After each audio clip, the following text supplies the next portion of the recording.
నమస్తే, welcome to hit TV. నేను మీ మాధురి. ఈరోజు మనతో పాటు ఉన్నారు కేఎస్ ప్రసాద్ గారు, పొలిటికల్ అనలిస్ట్. నమస్తే సార్. నమస్తే అమ్మా.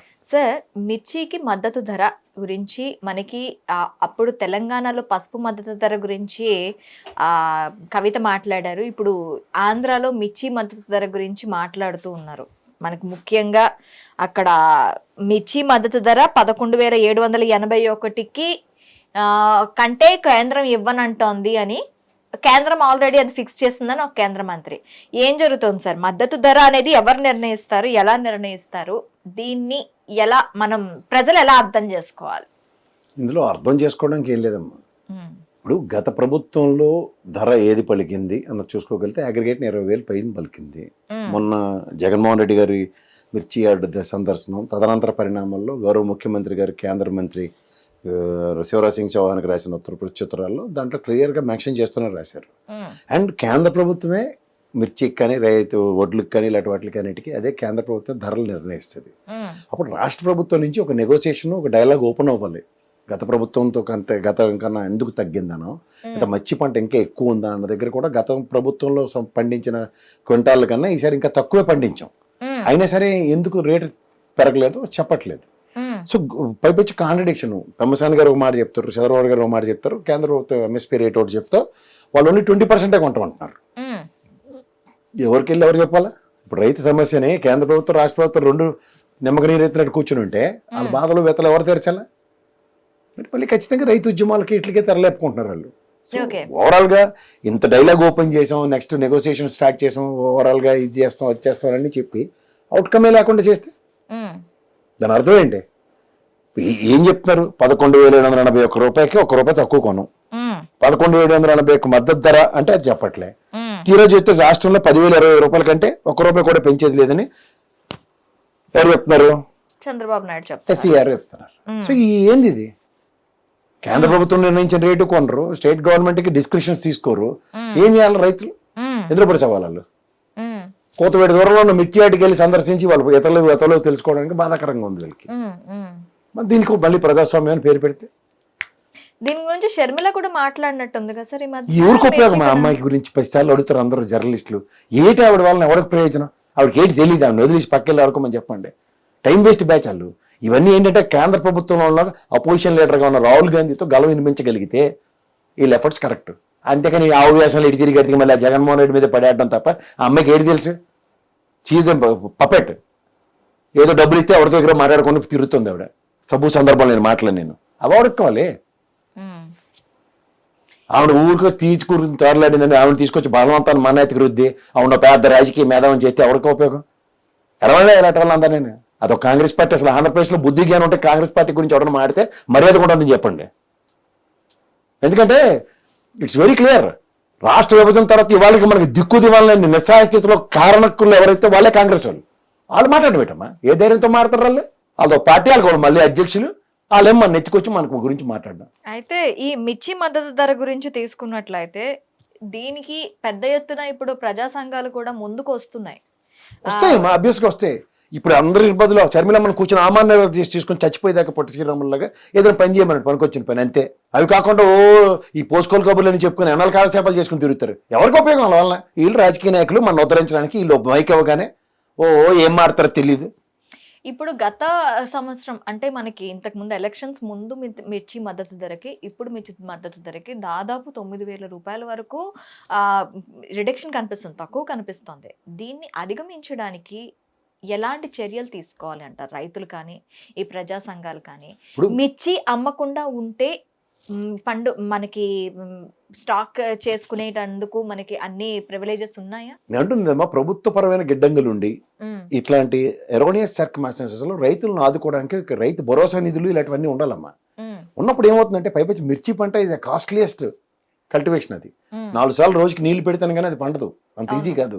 సో వాడికి ఈ రోజు రైతు కూలీల వేతనాలు ఎంత ఉన్నాయో తెలుసు కదా, వాళ్ళ వేతనాలు ఎంత ఇవ్వాల్సి వస్తుందో. 1,000 రూపాయల దగ్గర ఉన్నారు వాళ్ళు. ఈ రైతు దాన్ని ఏమంటారు, నరేగా నిధుల ధర్మం అని ఆడవాడు రైతు కూలీలే దొరకట్లేదు ఎవరికి. పంటలు వేసుకున్న వాళ్ళు సాగులు వాళ్ళు వస్తున్నారు. సో దీనికి ప్రభుత్వం కేంద్ర రాష్ట్ర ప్రభుత్వాలు కూడా సహకారాలు అందించిపోతే ఎట్లా? ఆపన్నహస్తం కింద ఈ ఖరీఫ్ రబీ సీజన్లో రావాల్సిన కేంద్ర ప్రభుత్వం ఇవ్వాల్సిన ఇస్తూనే ఉంది. ఈ రాష్ట్ర ప్రభుత్వం ఇప్పటికి ఇవ్వట్లే. బడ్జెట్ పెట్టి ఏం చేస్తారో దేవుడికే తెలియాలి. గాల్లో దీపం ఇవ్వరు.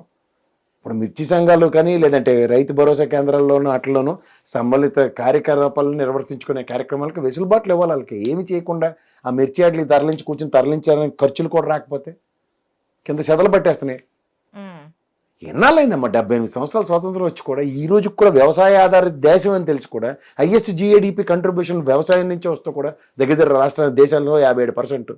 వాళ్ళకి ఇప్పటికి కూడా వాళ్ళకి ఒక కార్యాచరణ లేదంటే ఏం చెప్పాలని దేనికి ప్రభుత్వాలు? ఇంకొకటి సార్, మనకి మిర్చి కల్టివేషన్ జరిగేది ఎక్కువగా ఆంధ్రప్రదేశ్లోనే. మనకి ప్రపంచం మొత్తం మీద తీసుకున్నట్లయితే గుంటూరు జిల్లా పేరుగాంచింది.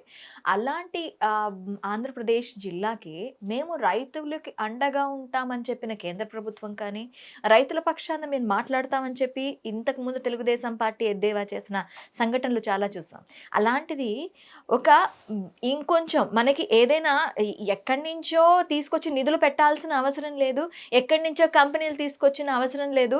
మనకి చేతిలో ఉన్నదాన్ని ఎందుకు మార్కెటింగ్ చేయలేకపోతుంది ప్రభుత్వం కానీ, కేంద్ర ప్రభుత్వం కానీ, రాష్ట్ర ప్రభుత్వం కానీ? చిత్తశుద్ధి.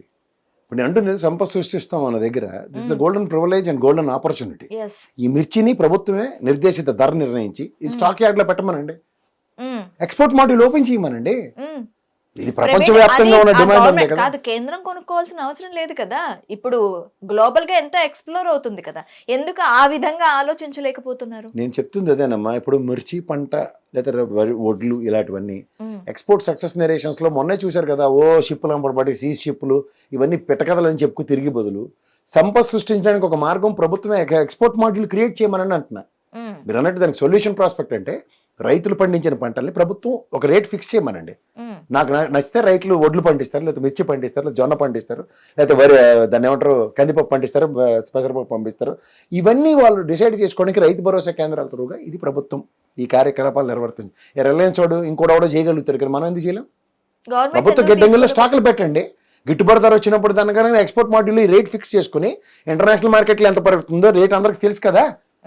ఆ దాంట్లో మీకు ఈ సంవత్సరం ఈ మిర్చికి ప్రభుత్వం ఈ నిర్ణయం తీసుకుంది, కేంద్ర ప్రభుత్వం. రాష్ట్ర ప్రభుత్వం మేము ఎక్స్పోర్ట్ చేయడానికి నిశ్చయించుకున్నాం. దీంట్లో మనకి ఎక్స్ట్రా 4,000, 3,000, 2,000 వస్తాయి. అంచేత మేము ఈ ధర నిర్ణయిస్తున్నాం, మీరు మాకు అమ్మండి. మేము స్పాన్ ఆఫ్ నో టైం ఎల్సీలు అప్పుడు ఓపెన్ చేయమనండి, లెటర్ ఆఫ్ క్రెడిట్లు. బ్యాంకులతో నెగోషియేషన్స్ అవే కదా. ప్రజాస్వామ్యంలో ప్రభుత్వాలు దేనికుంటాయి? గుడ్డుగురాలకు పలుతోవడాక. రైతుకి ఈ విధంగా సమస్య వచ్చినప్పుడు స్పాంటేనియస్ రియాక్టివ్ మోడ్లో బ్యాంకులతో అనుసంధానించి ఈ స్టాక్ గవర్నమెంట్ కొంటుంది. ఈ దేశానికి ఎక్స్పోర్ట్ చేయడానికి విదేశాంగ శాఖ మంత్రితో మాట్లాడి నెగోషియేషన్స్ ఓపెన్ చేయండి. ఎప్పటికీ సొల్యూషన్ అవ్వరా మీరు? జీవితాల తరబడి 78 ఏళ్ళు బట్టి ఇదే సోది కబుర్లు చెప్పుకొని ప్రజాస్వామ్యంలో రైతు స్వామినాథన్ కమిటీ ఇంప్లిమెంట్ చేయవలసినవి చాలా ఉన్నాయి, చేస్తాం. ఎన్నాళ్ళలా చెప్పుకుని తిరుగుతారు కాలక్షేపాలు. టైలర్ మేడ్ సొల్యూషన్స్ ప్రభుత్వాల దగ్గర లేనంతకాలం ఈ దౌర్భాగ్య స్థితి రైతులకు ఇలాగే ఉంటుంది.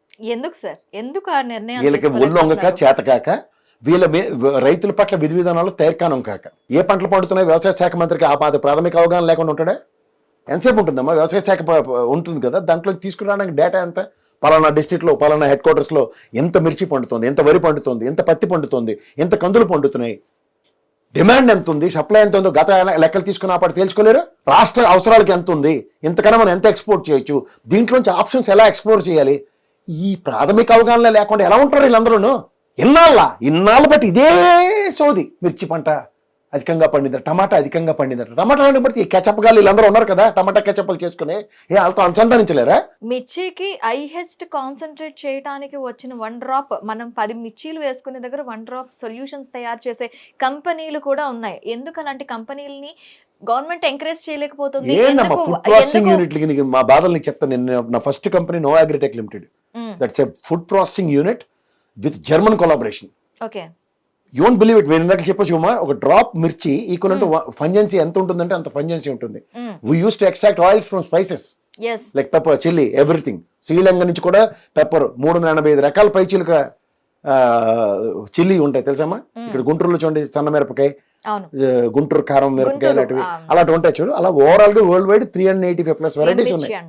అలాంటి వాటి నుంచి ఎక్స్పెరిమెంట్స్ చేసి దగ్గర ఫుడ్ ప్రాసెసింగ్ యూనిట్స్ కి ఎక్కడున్నాయి చెప్పు?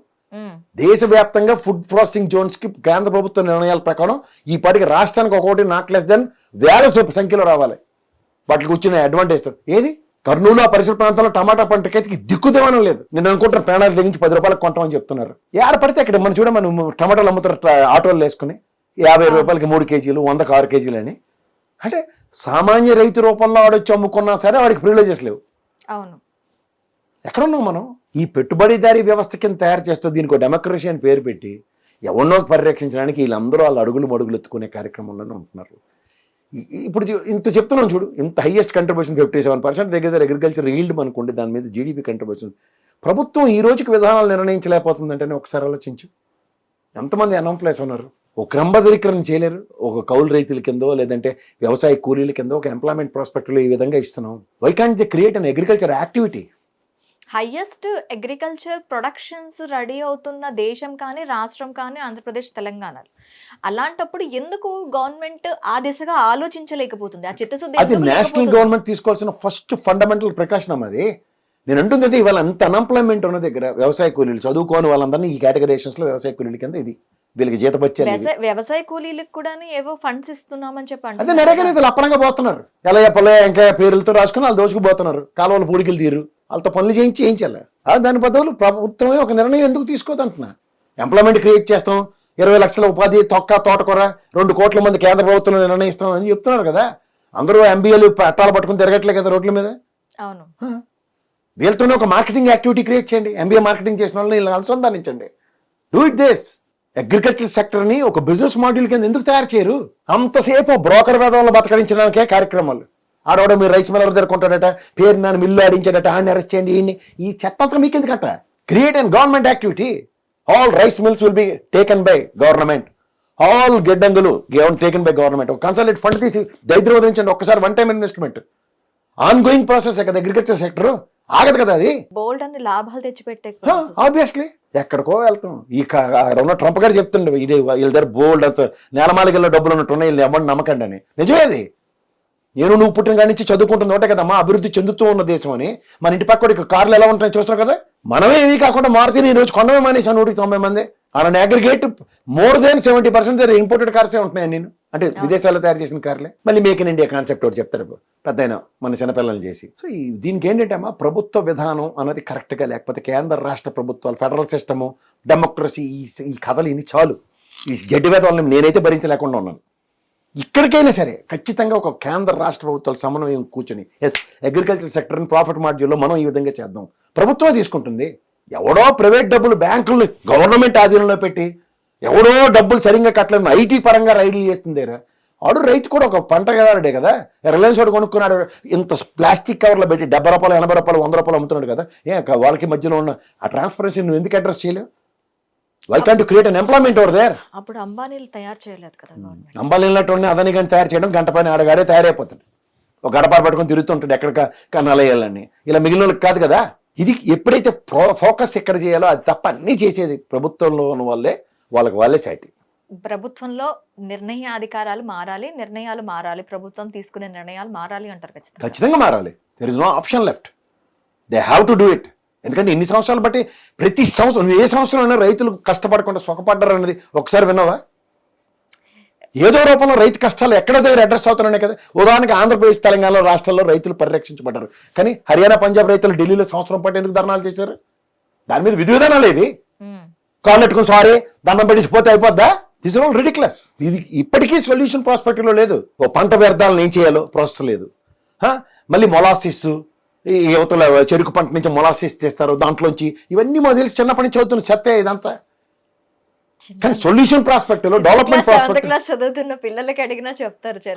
కానీ ఆడు మాత్రం ప్రధానమంత్రి అయిపోతాడు, ముఖ్యమంత్రి అయిపోతాడు, ఆడు మాత్రం తెలియదు. అన్యాయం కదమ్మా ఇది, అన్యాయం కదా. తెలిసి తప్పు చేసిన వాడిని ఏమనాలి మీరే చెప్పండి. ఒకడెవడో చైతన్యవంతం చెంది ఎస్ ఇలా ఉంటే ఆ స్వామినాథన్ లాంటి పనిపోవట్లేదు ఆయనకి, ఎందుకు ఇచ్చాడు రికమెండేషన్స్? ఇవి చూసి వీటికి ఇవన్నీ ఒక్కడు ఇంప్లిమెంట్ చేస్తే ఒట్టు.